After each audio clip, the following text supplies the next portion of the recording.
Šodien mēs esam atkal satikušies stundā, kurā mēs turpināsim atrast vietu un iespēju, lai mēs iestarpinātu šo te mūsu kopējo jauno mērķi un lai mēs patiešām pēc gadiem nonāktu pie tā, ko mēs esam cerējuši.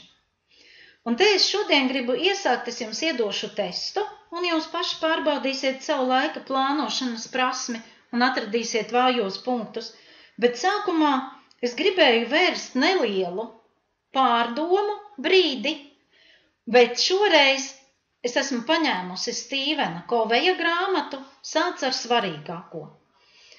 Un Stīvens Kovejs runā par lietu sakārtošanu pēc svarīguma pakāpes.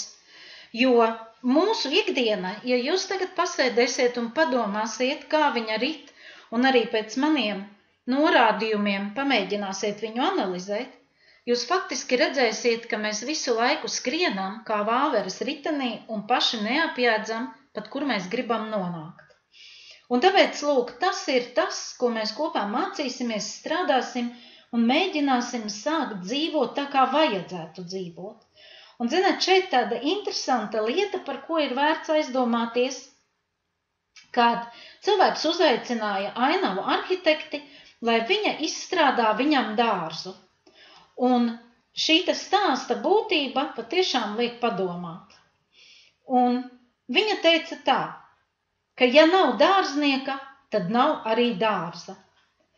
Un ko Kovejs raksta šajā sakarā? Ka lielākā daļa no mums domā, ka būtu lieliski, ja mēs savus dārzus vai savu dzīvi varētu automatizēt un spētu ātri iegūt tādu dzīves kvalitāti, kas mums parasti rodas rūpīgas, sistemātiskas darbības rezultātā. Un tas, lūk, saistās ar visiem šiem projektiem, ar kompānijām, kur cilvēki iesaistās, pērk dažādas pārtikas piedevas, daudz lasa, pērk atkal nākamās, jo, lūk, viņam liekas, ka norijot vienu tableti vai izdzerot kādu burvju dzērienu, viņš sasniegs to rezultātu, jo parasti visam iet apakšā reklāma, ko cilvēks sasniedz tikai tad, kad viņš rūpīgi, apzināti, sistemātiski dara, lai viņš patiešām uzlabotu savu dzīves kvalitāti.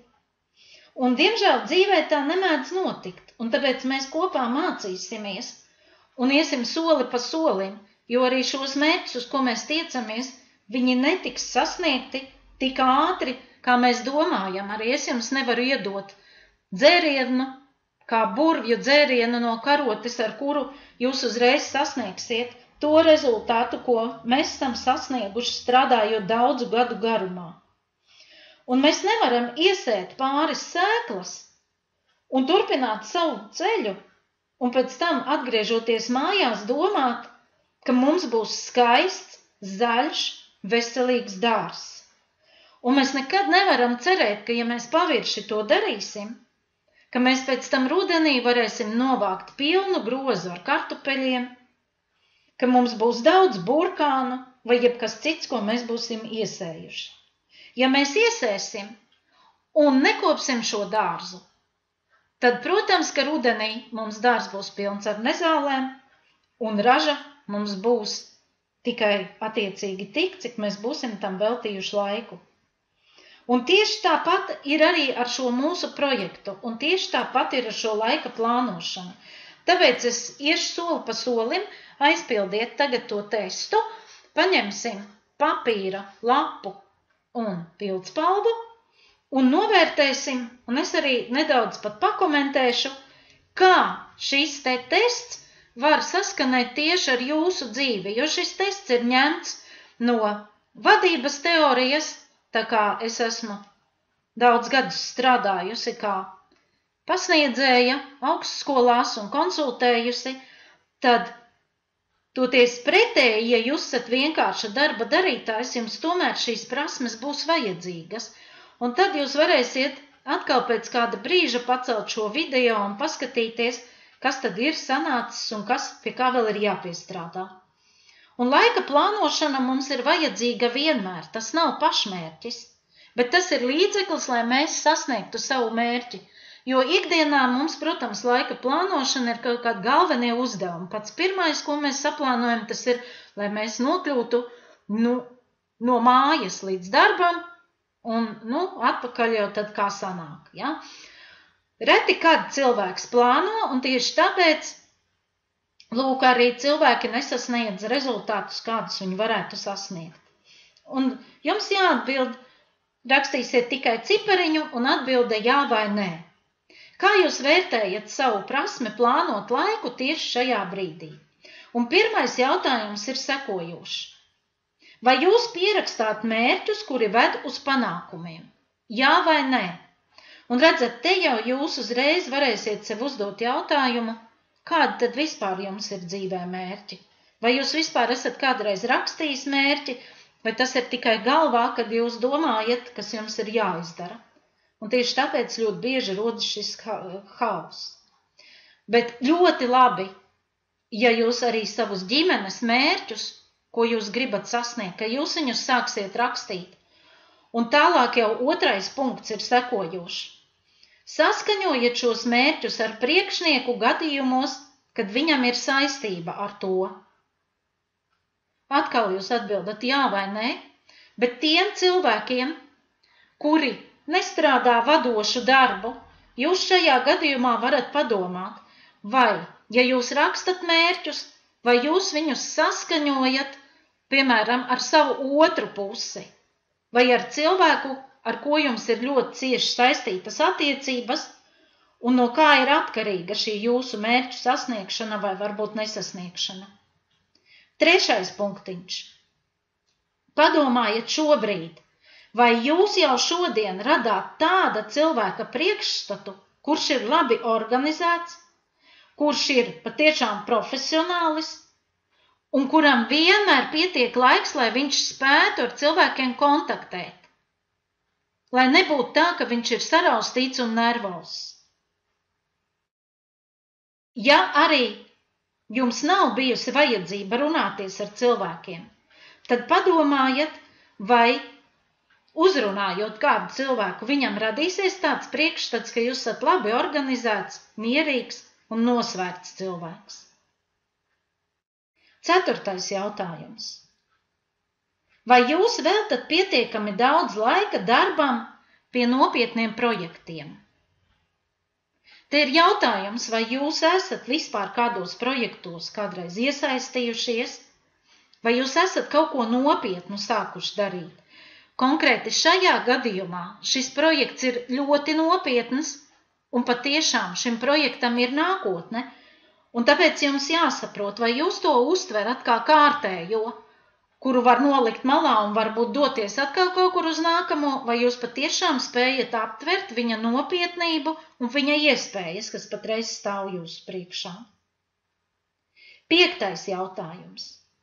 Vai jūs esat cilvēks ar reputāciju, kurš vienmēr ievēro termiņus? Konkrēti jau mājsaimniecībā arī.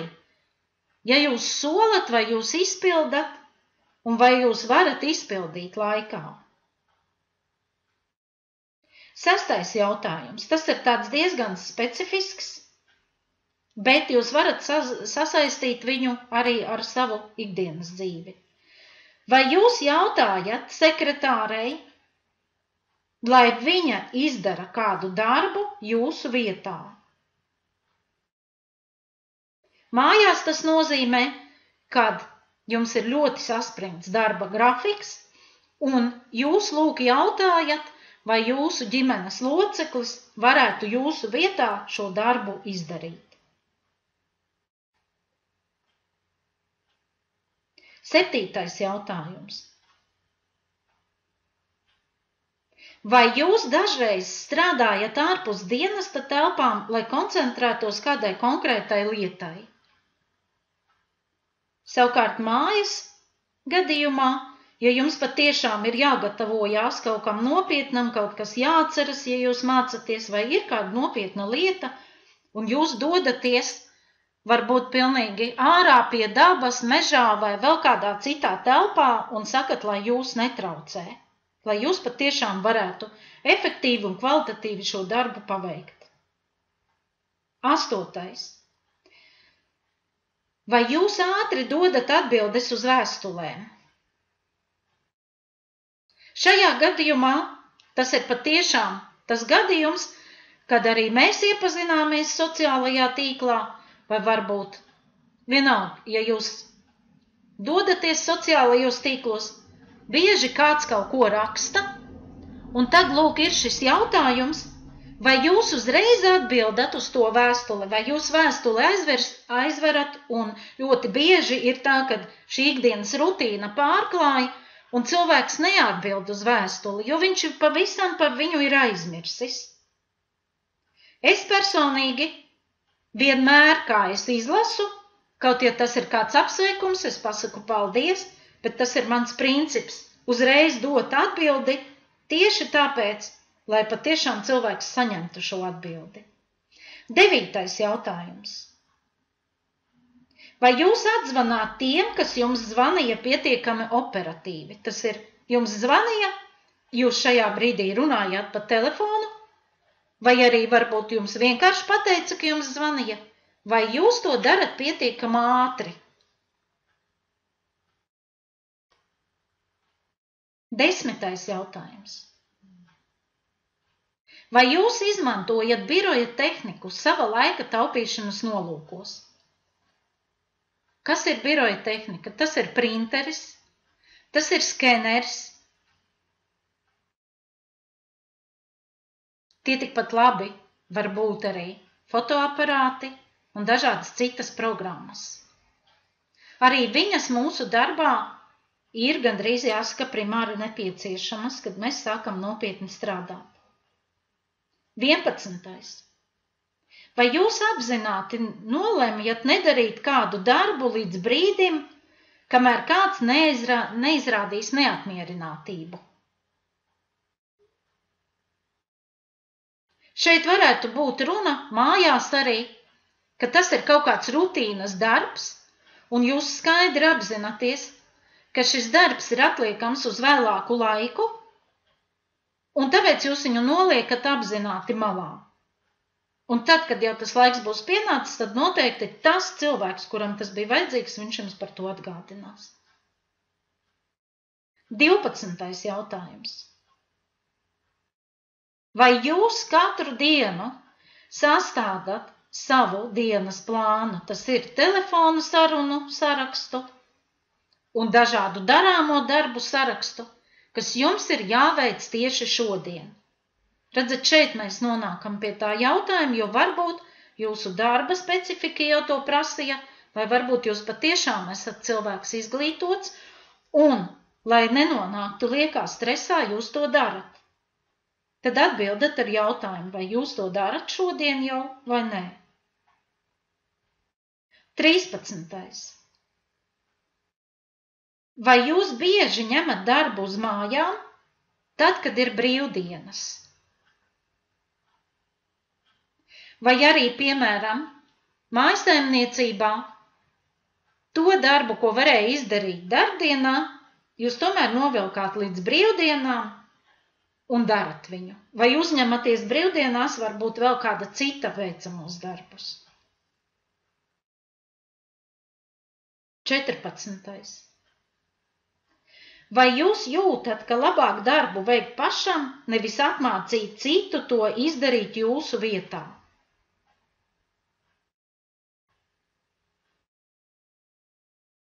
Mājasaimniecība arī tas pats var būt, kad cilvēks saka, nē, es ātrāk labāk pats to izdarīšu, nekā parādīšu bērnam vai parādīšu kādam citam ģimenes loceklim, un faktiski viņš varētu to darbu izdarīt. 15. Vai atļaujat cilvēkiem, kas ienākuši papļāpāt, tērēt jūsu laiku? Tas ļoti bieži tas atgadās, jo cilvēki ir tādi kā enerģētiskie vampīri. Viņi ļoti ātri un precīzi atpazīst to cilvēku, pie kura var iet pagausties, kuram var, kā miskastei, sagāzt visas savas negācijas, un pēc tam viņš jūtas atvieglots un viņš aiziet. Bet gala rezultātā viņš ir notērējis jūsu laiku, nolaupījis jums enerģiju un atstājis vēl negatīvas emocijas. Tā faktiski ir dienas ikdiena. Un tā arī ļoti bieži ir ikdiena, ar ko nākas saskarties mūsu profesijā. Tāpēc te ir ļoti svarīgi par to padomāt. 16. jautājums. Vai jūs katru rītu pats atverat savu e-pasta kastīti?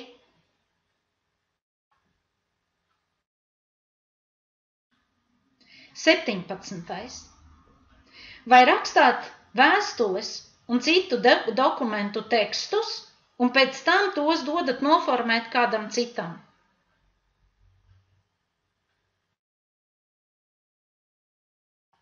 18. Vai tērējat laiku darbam, kuru tikpat labi varētu veikt jauns darbinieks? Te atkal mēs nonākam pie tā, ka ja jūs neesat vadošā amatā, tad, kā es jau minēju, atkal gandrīz sasaucās tas jautājums, vai jūs tērējat laiku tam, ko pilnīgi mierīgi var izdarīt bērns vai kāds cits, kaut vai tādu lietu kā iznest atkritumu kasti. 19. Vai pats vienojaties par lietišķu tikšanos?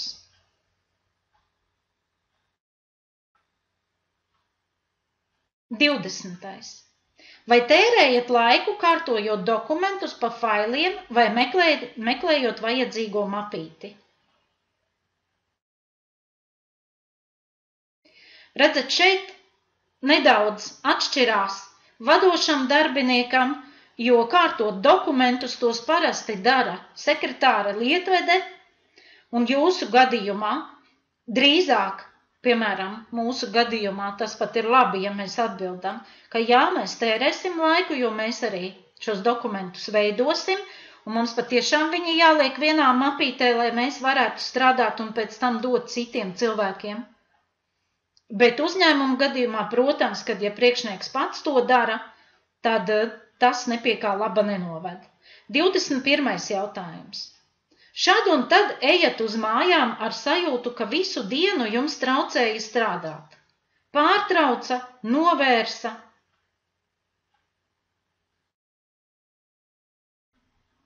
Mājās arī tāpat var būt. Jūs esat nolēmuši paveikt kādu darbu, un jums var būt tā sajūta, ka bija vēl jādara kaut kas, un vēl kādam kāds jautājums bija, un vēl kādam. Vai jums patiešām ir tāds stingrs mugurkauls, ka jūs nolēmjat, un jums tāda sajūta nav? Jūs pateicāt, ka es šodien strādāju, un jums arī neviens netraucē. 22. Vai jūs mēdzat atbildēt uz telefonu zvaniem, tad, kad esat kādā sanāksmē, vai arī kaut vai, piemēram, jūs būsiet atnākuši uz mūsu kopējo tikšanos, notiks prezentācija, cilvēki runās, un vai jūs atbildat uz telefonu zvaniem šādu pasākumu laikā? 23. Vai jūs tērējat daudz laika neauglīgām sanāksmēm? Un tas pats arī ir šeit. Vai mājās, piemēram, jūs cenšaties kādam kaut ko iegalvot, pārliecināt, ka viņam tas ir jādara, un beigās jūs nosecināt, ka viņš atkal dara to pats, tā kā viņš to ir izlēmis. Un mūsu gadījumā arī lūk, tāpēc mums, jūs jau saņemat soli pa solim automātiskas apmācības, lai viss būtu maksimāli jūsu laika ekonomijā. Lai jums pašam nebūtu jātērē laiks, lai jums nevajadzētu kādu pārliecināt, mācīt, mums ir izveidota šī sistēma, kas soli pa solim, tieši tāpat kā jūs šobrīd, tāpat arī jūsu partnerus novedīs pie vajadzīgā rezultāta, protams, ja viņš ievēros noteikumus. 24. jautājums. Vai bieži kavējat sanāksmes? Redzat, šis ir ļoti būtisks jautājums, jo arī nākot uz internetu webināriem, ja jūs ienākat webinārā pusītē, vai kaut jau sākums nedaudz ir sācies, protams, ka jūs neesat dzirdējis, kas ir teikts pirms tam, un pēc tam ir grūti pieslēgties. 25. Vai tērējat daudz laika uzklausot pārmetumus par termiņu neievērošanu, vai pats mēdzat pārmest citiem par to?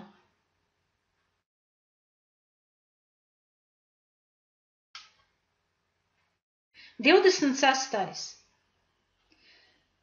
Vai jūs neesat pārāk prasīgs pret sevi?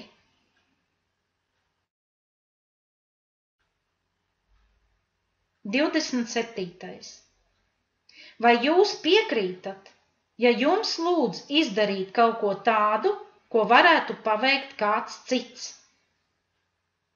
Šeit atkal vajag atbildēt ātri un godīgi, jo tad šīs atbildes jums ir ticamas, un tad jūs varat arī šeit redzēt savus vājos punktus.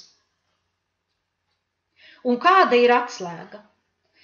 Lai jūs iegūtu patiešām cilvēka statusu, kurš ir pats savas dzīves plānotājs, un ka jūs patiešām strādāsiet efektīvi uz visiem 100%, tad jums bija jāatbild ar vārdiņu jā uz jautājumiem, kas ir sekojoši no 1. līdz 12. Un ātri pārskriešu un te tieši likšu vēl akcentu uz to, ja arī jūs kaut kur atbildējāt nē, tad ņemat tieši šo punktu un pie tā strādājat. To liekat iekšā, ka pie tā ir jāpiestrādā. Jo redzat, mūsu lietā arī ir ļoti svarīgi, lai jūs nospraustu mērķi, jo tikai nosprausts un uzrakstīts mērķis ļaus jums sastādīt darba grafiku, kuru arī mēs kopā darīsim. Un nākamais punkts, redzat, arī ir ļoti svarīgi, ka jums tur būs atbilde jā, jo jums šos mērķus vajadzēs saskaņot ar savu cilvēku, kurš jūs uzaicināja, tas ir sponsors. Kāpēc vārds sponsors? Tāpēc, ka šis cilvēks sponsorē nevis naudu, kā mēs esam pieraduši lūgt palīdzības, bet viņš sponsorē savu laiku. Un šādu veiksmīgu cilvēku laiks maksā ļoti lielu naudu. Un tāpēc, lūk, jums arī ir jābūt saviem plāniem, saviem mērķiem, un tikai tad jūs arī varēsiet kļūt tāds pats veiksmīgs un savas dzīves saimnieks.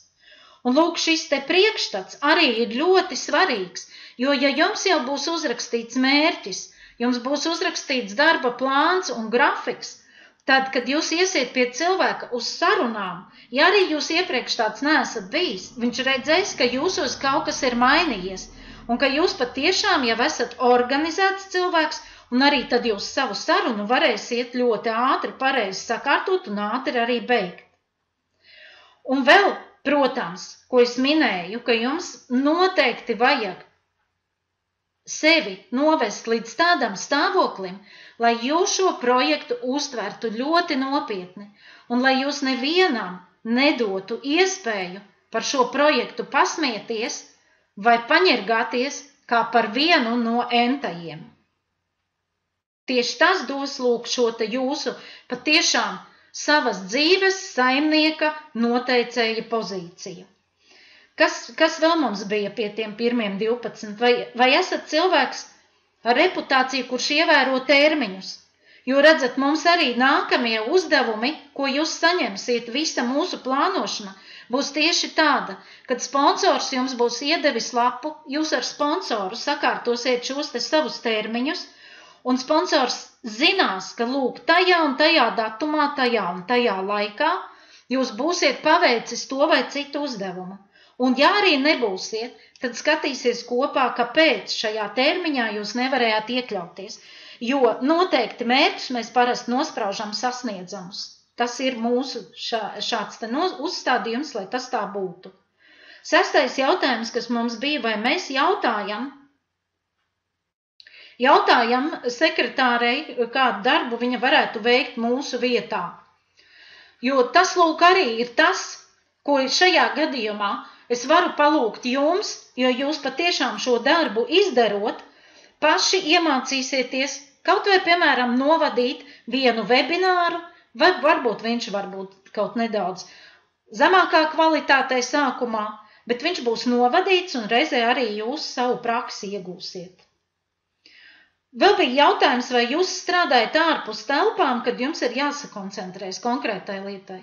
Un tas arī ir ļoti svarīgi, redzat, šeit atbildēt ar jā, jo, ja jums mājās nav vietas, kur jūs varat pusstundu veltīt savai apmācībai, ja jums nav vietas, kur kādu brīdi ir klusums, tātad jums ir jāatrod iespēja, jo pretējā gadījumā jūs nevarat nonākt pie tā mērķa, uz kuru jūs tiecaties. Tas pats jautājums bija arī, kad jūs ātri dodat atbildes uz vēstulēm. Jo, ja jums, lūk, cilvēks jautās, ar kuru jūs kopā strādājat, jums uzreiz ir jārod vai nu mapītē atbilde, vai arī jāuzraksta pašam, vai varbūt viņš šo atbildi arī iegūs jau mūsu kopējā čatā, kas mums Skype'ā ir izveidots. 9. kas liecina par to, ka jūs labi plānojat laiku un ka uz jums var paļauties, tas patiešām ir tas, ka jūs pietiekoši operatīvi atzvanat tajā gadījumā, ja cilvēks ir jautājis un interesējies. Arī par biroja tehniku mums vajag gan printeri, gan skeneri, jo ļoti bieži tas ekonomē mūsu laiku. Protams, tie ir resursi, ka mēs printējam uz papīra, bet, lai mēs pārrakstītu ar roku, tas prasīs vēl lielāku laiku.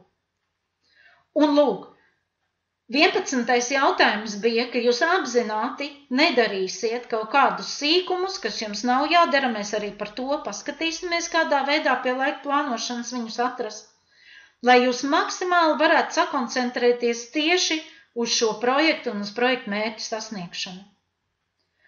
Un lūk, 12. jautājums, vai jūs sastādat tādu lietu un telefonu sarunu sarakstu, kas jums jāveic šodien? Un tas lūk būs tas, ko arī jūs saņemsiet pēc brīža, jau soli pa solim mēs ejam, jūs saņemsiet arī darba lapu, kur jums patiešām tas būs jāizdara. Lūk, šie bija tie 12 jautājumi, uz kuriem jums bija jāatbild jā, kaut vai tikai tāpēc, ka viņi būs ļoti, ļoti primāri arī mūsu šim te darbam. Tikpat labi arī tur, kur bija jāatbild ar nē, jūs vēlreiz arī paši izanalizēsiet, paskatīsieties, kas mums ir biežāk. Tie, kas patiešām ir jautājumi, kuri audzēs mūsu raksturu, ka mēs spēsim pateikt nē. Tas arī bija viss, ko es šobrīd gribēju pie laika plānošanas ar jums izrunāt. Šim brīdim ir viela pārdomām līdz brīdim, kad jūs saņemsiet nākamo video, un ir vērts jau padomāt par tiem vājajiem punktiem, pie kuriem tad arī mēs kopā pastrādāsim. Jūs noteikti viņus darīsiet man zināmus, un atkal es jums varu iedot kādu teoretisku materiālu palasīt, vai arī varbūt mēs ļoti ātri un operatīvi viņus varēsim atrisināt tīri mutiski. Paldies par šodienu, un tiekamies atkal nākamajā nodarbībā.